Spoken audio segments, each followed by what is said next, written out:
Welcome to the journaling room. We are live again. It's great to be on here. I'm on here every Monday, 9 p.m. GMT, which is 4 p.m. Eastern Standard Time. Great to be on here. I'm on the House of Ilona clergy page, my Camelle-ilona page, and also on YouTube on Camelle-ilona. Great to have you here. I come on every Monday for around 20 minutes or so and speak to different authors that I've been working with over the past few years. We speak about mainly three topics, which is journaling or writing and publishing, and also legacy, how we're leaving a legacy and what it is that we're doing and how we're capturing those stories. So journaling, I'm a huge advocate for journaling and the power of journaling. Each week I interview a different author. So we've got an author joining us. She's still trying to join us, so she'll be joining us shortly. But I love to speak about journaling and the power of journaling for our mental health. It has absolutely helped me and seen me through some incredibly tough seasons in my life. So I encourage you to journal. Encourage you to, for those of you who want to write books, I absolutely encourage that as well, for those who want to write and publish what it is that you do, because there are things that you've been through, experiences that you've been through, and sometimes you're 1, 2, or 10 steps ahead of somebody else who may be going through the same thing that you're going through. So yes, just to encourage you, those that want to write, go ahead and write. Hey, Valerie, she's joining us. Let me know who's joining us. We had Valerie on last week and we had an absolute blast. Of course, we went over time, but we had fun speaking about her book, which was Step Out of Fear. So go ahead and drop your link, Valerie, for anyone who missed last week's episode and wants to check that out. Step Out of Fear, that's Valerie. We had a great conversation about that last week and some of the programs that she has going on. So welcome anyone else that's joining us. Let me know where you're joining from, and we'll have our guest on shortly. And each week I start out sharing one of my books. I'm Camelle-ilona. Hi, for those who don't know me. Started out with my clergy brand, House of Ilona, which is where most people know me from. Had that Rose Foster's joining. Welcome, welcome, welcome. I'm excited about having her on. More on that another time. But we will. So yes, I'm a speaker and I'm an author, and I've got over 20 books published on Amazon. Many of them journals. Again, I'm an advocate of journaling, so many of them different themes, which are filled with journaling prompts. So a lot of people ask, how do you journal? So it's a great place to get started. And today I want to speak about one of those books, and that one is called The Journaling Experience, all by Camelle-ilona, available on Amazon, but also on my Stan store, and I'll drop a link to that later. So this one is a great book. It's journaling prompts for life, and it's filled with all different prompts about getting to know yourself, about purpose, about vulnerability, authenticity, authority, all these different things that you could kind of dig into. So I've got a prompt now and a prompt at the end. So today's prompt is about my life's journey, and this one simply says, reflect on your dreams and aspirations. How have they evolved through your journey? And what steps are you taking or planning to make sure these dreams become a reality? Again, from my book, The Journaling Experience, and this one's just filled with prompts about life, your journey, what you're doing, how you're navigating and processing. And a lot of these prompts, all of the prompts in my books, I go through and I write those prompts and I answer them myself, and very, very transformational. So yes, I just encourage you to think, feel, process, and flow. Another methodology I take people through. And if you are interested in writing, publishing, do give me a shout. My website, camelle-ilona.com. If you know of anyone that's interested in self-publishing, feel free to reach out. So I'm looking forward to having today's guest on. She's just having a little bit of trouble getting through. So hopefully she will be joining us soon. But do let me know where you are joining from, and any thoughts on the prompt that I shared, and I will check in on our guest. So today's guest, she is the author of Wife in the Waiting. Her name is Gozen, and I'm hoping she'll be on here to join me soon, so that we can speak to her about her book, about journaling, about publishing, and about leaving a legacy. So looking forward to that and hoping she'll be joining us soon. One moment. Okay, so I will carry on the conversation. But yes, I would love to know if there's anyone who has had any thoughts about publishing, self-publishing, any thoughts, any questions. And it's interesting because, as I was saying earlier, there's so many times that we go through something, and sometimes we go through something and we go through something, we go in and we come out. But there are often times that we gather lessons, we gather pearls from the things that we've gone through. And that's absolutely what I've found. I've pulled so many lessons out of the things that I've gone through and journaled like crazy for most of my life. And there comes a time when you turn those lessons into something, turn it into a book, turn it into writing, and those things can help someone else. As I was saying earlier, there are people that are 1 or 2 or 3 steps behind, and you've gone a little bit further on. So you may not be all the way and have all the answers, but you may have some answers for somebody. And that's where I really encourage people to do their best to write, to put those things down, to capture your thoughts where you are, because you never know, you could have the answer to someone else. Valerie says she's looking forward to receiving her book. Awesome. We've got Stephen Clark on the line, good friend from back in the day. He says, how are you doing? When is the right time to write about it? I.e., when did you know you have gone through and you're not still in? It's such an important question, because it's more powerful to write and share from the scar, not necessarily from the wounds. Some people join from their wounds, and it's important to join from your scar. So when that thing's healed over, it's good to write while you're going through it. That's the power of journaling. Again, journaling has been huge in my life. It's helped me through some of the hardest seasons of my life. Just the power of the pen and just that vulnerability, writing on the page. No one's going to read it. I don't have to edit it. It doesn't have to be perfect, but just my raw, vulnerable feelings, they often turn into prayers. And it's just powerful to capture the lessons. And it's a healing journey. So I'm not saying you have to be 100% healed to then be able to write, but definitely a place where you feel like you're ready to share. So are you beginning to share, in conversations with people? Are you beginning to share, more publicly? And actually, I feel like I'm ready now to turn my lessons into something that I can give to somebody else. So I hope that answers your question, Stephen, and thank you so much for asking. I've got another question here. Rose says, quick question. Is there a wrong way to journal? Absolutely not. I think it's good to just get your thoughts and feelings out. If it starts to go to a dark place, you may need to get some additional help and counselling and things like that. And so I don't think there's a wrong way to journal. I just think it's really important to get the feelings and thoughts out. Sometimes people can feel a little bit afraid to journal, because maybe they journaled once and their journal was found. That's often something that people say. What if somebody finds my journal, or someone found my journal when I was young, said I don't like to.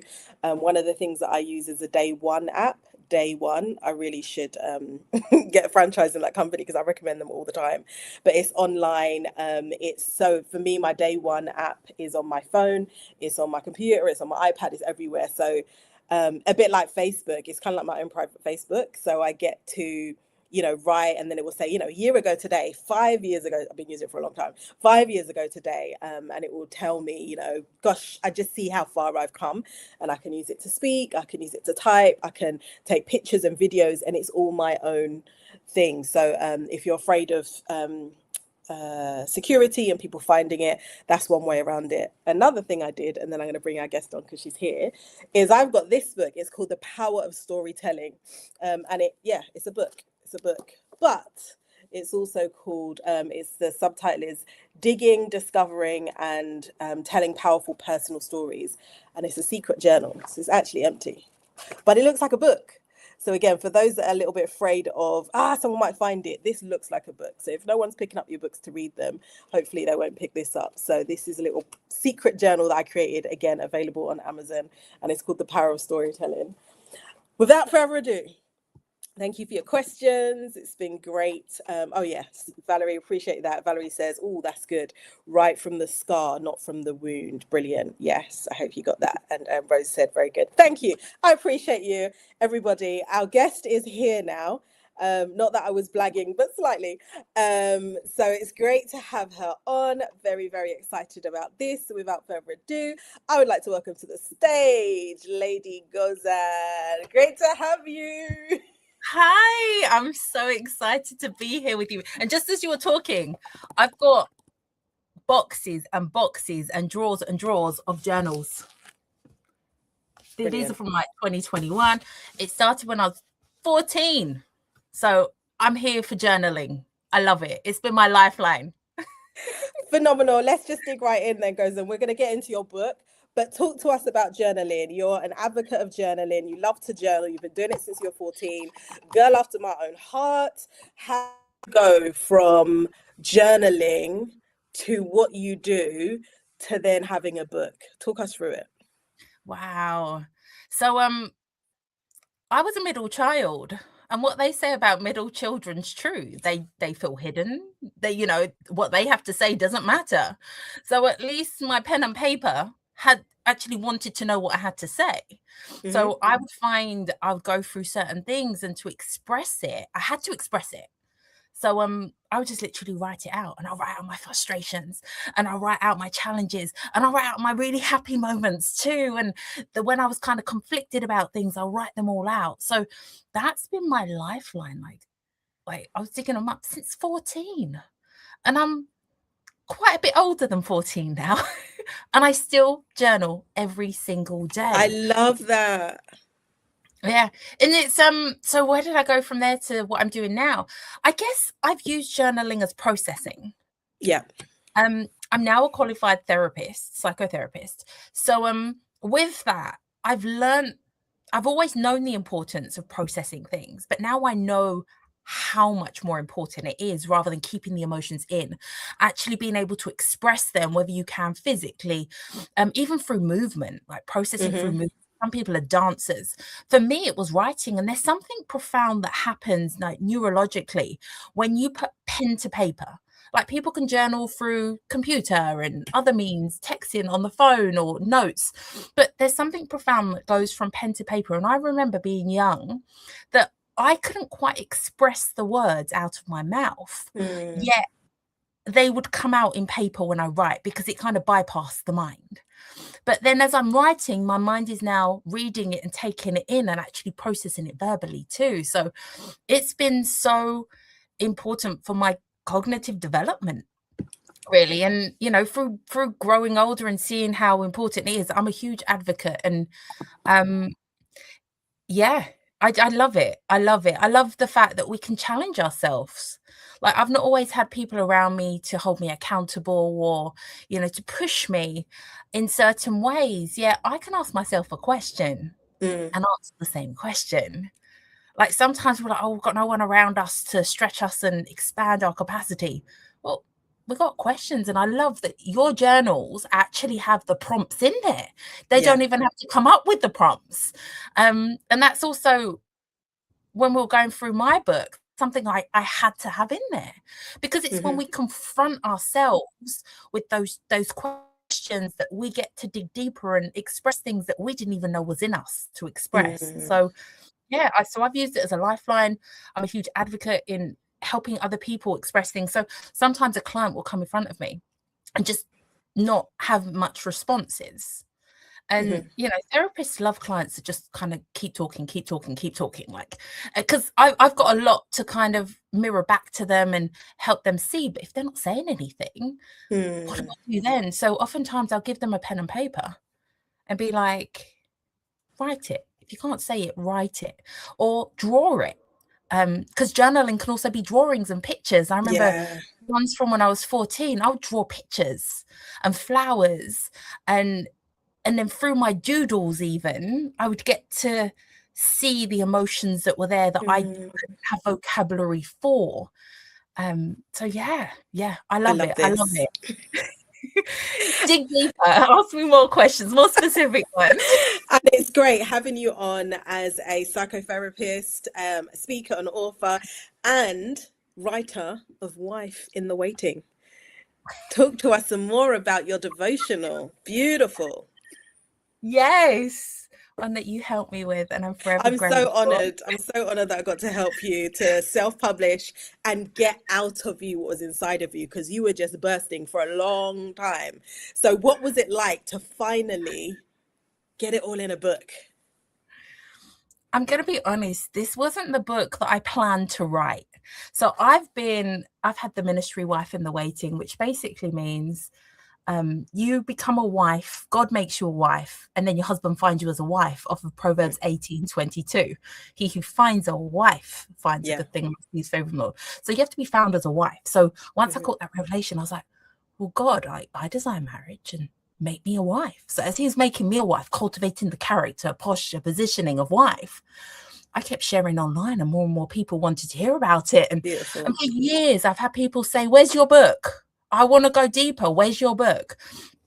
And I don't know if it was confidence or whatever else. It was my process. And then I remember I contacted you a year before we actually got to publishing. And I was so ready, but that book was very different to this book. This book is more about the healing stage. So with Wife in the Waiting, we've got healing, we've got identity, and we've got purpose in the waiting. So being a therapist too, I'm like, I can't skip the healing, the depth of the healing and the holding that many women need in this season. Because I don't think the churches are doing a great job with single people. I don't think they're, oh, trust God, trust God. What does that look like? Help me. Trust God. Pray more. What? Like, we don't have the Titus 2 women that pour out into the younger ones and help them position and correct them with their character and, have the true discipleship in this season. So this book, the reviews have been beautiful. So it's a devotional where it's, I would say, a hug from the Lord with those really deep questions in God, like, when? I've got this desire, like, when, Lord? I feel a bit forgotten. Like, have you forgotten me? I've just had this situationship and I thought it was the one. And how do I heal from this? The releasing control. Us women, we like being in some control. But the devotion's like, I would say, a hug from God. And then we've got prayer, which is just raw and honest. It's like, God can take those, God, I feel forgotten, I feel hurt. Like, how did you even let this happen to me? The real. The real, the raw emotions. And then we've got the journaling section, which I think is my favorite. And it's one of the reviews, go on Amazon and see this for yourself. But one of them said, it's like you're holding my hand, walking with me, and helping me and sharing your story so then they can be more vulnerable as I'm sharing openly and honestly. And it's like you're helping me be honest with myself and God. Beautiful. And isn't that the breakthrough when we can truly get honest with ourselves and bring that and surrender that to God? Because most people have got their masks on. Because we know how to do that. We know how to put some lipstick on and do our hair and look all pretty and put some nice colours on. But the heart is still wounded. This heart is still guarded and hurt. And that's really what this book is about. 31 days to healing the heart, holding the hope, and just walking in this season, knowing that God loves you, he's with you, and that you are not alone. You've done such a phenomenal job, and the book really is a hug, but you were incredibly vulnerable. Like, you shared some real stories in there about your personal journey of being wife in the waiting. Anything you want to share from there, or a quote or anything from inside the book? Oh, there's a lot. There was one. Where was it? Was it day 8? So it's 31 days, right? Yes, 31 days. It's given Proverbs 31 women. It's given 31. Listen, we're good. God knew that. I was just thinking, let's do a whole month. Let's not skip a day. I love it. I love it. Every day. Every day. Every day. Every day, Jesus. Day 8, starting over with a shattered heart. Like, I can read a couple of paragraphs. This is raw. So he heals the brokenhearted and binds up their wounds. Psalm 1473. There was a time I thought I'd finally reached the end of the waiting. I was engaged, excited, and hopeful. I thought this was the promise fulfilled, the answered prayer. I imagined our future together, the life, the ministry, the family. But then it all unraveled. The engagement ended, and with it, so did the picture I'd held in my heart. I wasn't just back to square one. It felt worse than that. I was back at the beginning, but this time with a shattered heart and deep disappointment that made trusting again feel almost impossible. And then it talks about, and then it's like the hug from the Lord after that. I don't know if you want me to continue. Go ahead. Go for a bit more. Starting over isn't just about facing the future. It's about picking up the broken pieces of the past and asking God to help you rebuild when nothing looks the same. Psalm 1473 doesn't say God ignores our pain. It says he heals the brokenhearted. That means he acknowledges the break, the loss, the devastation, and meets us there with healing hands.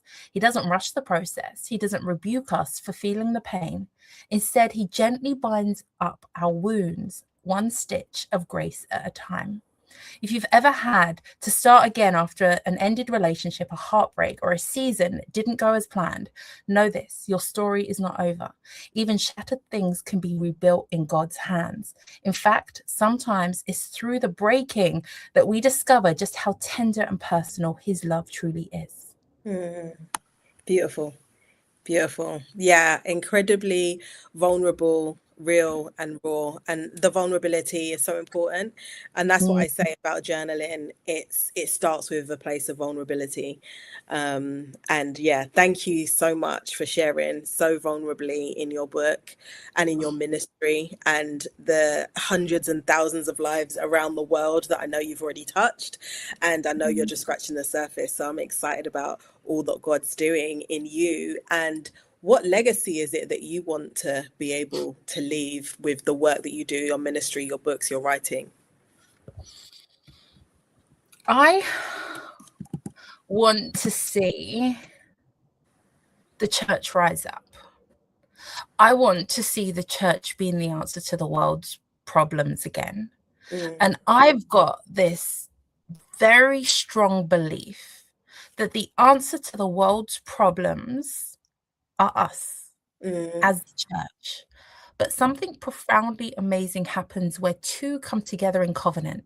You see, marriage is a covenant. It's not a contract, right? And it's the only thing that resembles our covenant relationship with the Lord. It's the only relationship here on earth. Like, you can have covenants with friends and stuff, but it's not the same. You're not fully one in covenant.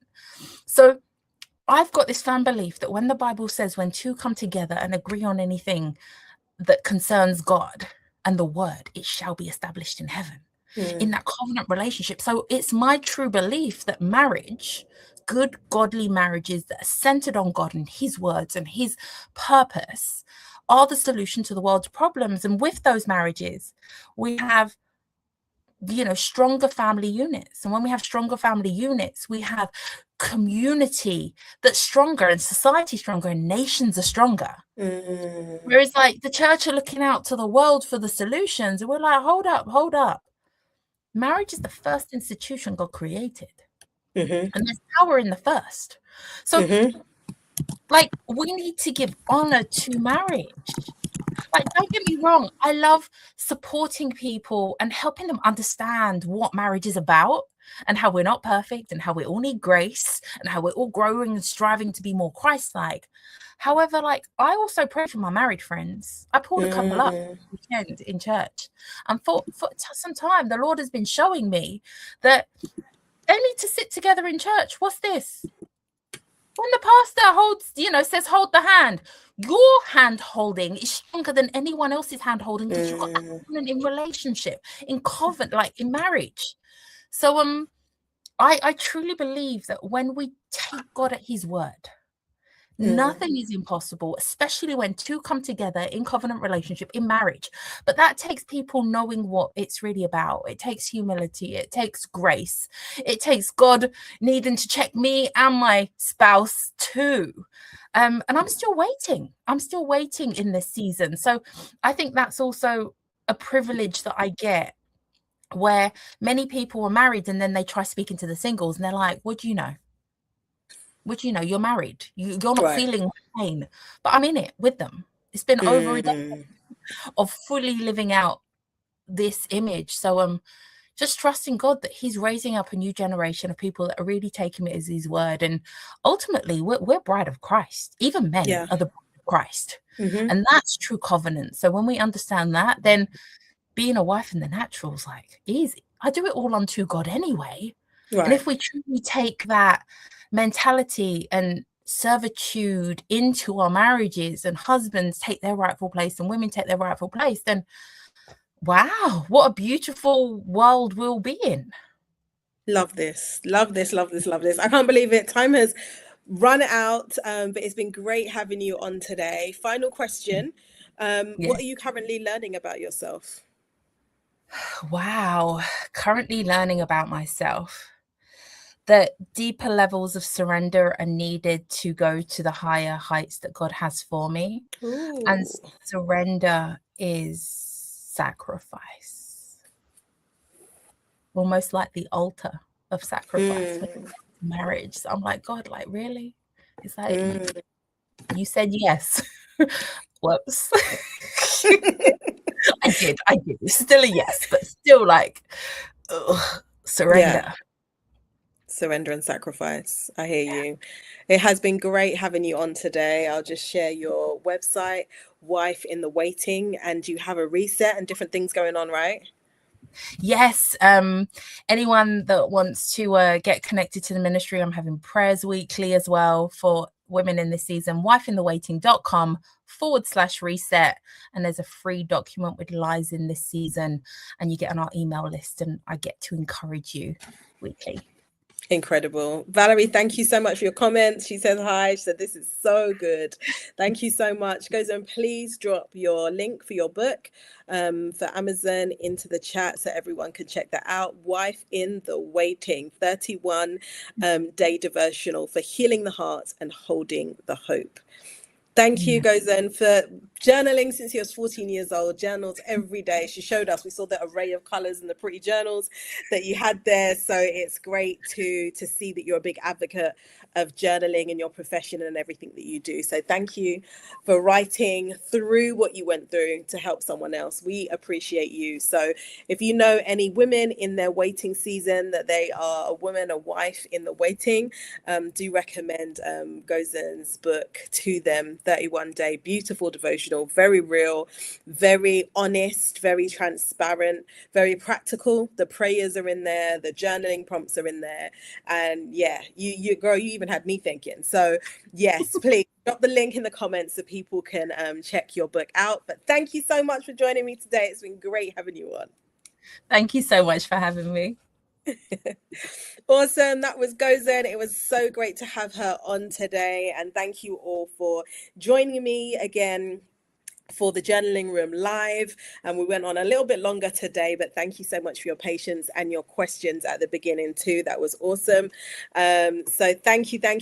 We'll be here again, same time, same place, next week. And the journaling prompts from me today came from the Journaling Experience book, one of my very many journaling books that are available on Amazon and on my Stand store. And my final prompt for you today is from this one, and it's from the flows section. And this Joyce says, explore the concept of flow in relationship to your passions and your interests. What activities and pursuits ignite a sense of flow in you? What activities ignite a sense of flow in you? If you know me, my very first book was Finding Divine Flow. And so I'm all about flow. I do so many different things on flow. But when you start working or writing or doing whatever it is, that thing that you do, and you just get into your flow, when you lose all sense of time, what is that thing that lets you enter that state of flow? This has been the Journaling Room live with me, Camelle-ilona. I'll be here. Yeah, Valerie, I hear you. Valerie says we need more than 20 minutes. I know, right? It goes so quickly. It feels like a lot of time, and then it's like, and this is the end. But it's been great being on. Again, thanks to Gozen who joined us today. Looking forward to seeing you next Monday. Same time, same place. Keep journaling. Those interested in publishing and self-publishing, do reach out, Camelle-ilona.com, and let us make sure that whatever we do, we leave a legacy. Think, feel, process, and flow. Much love. Until next time. Goodbye.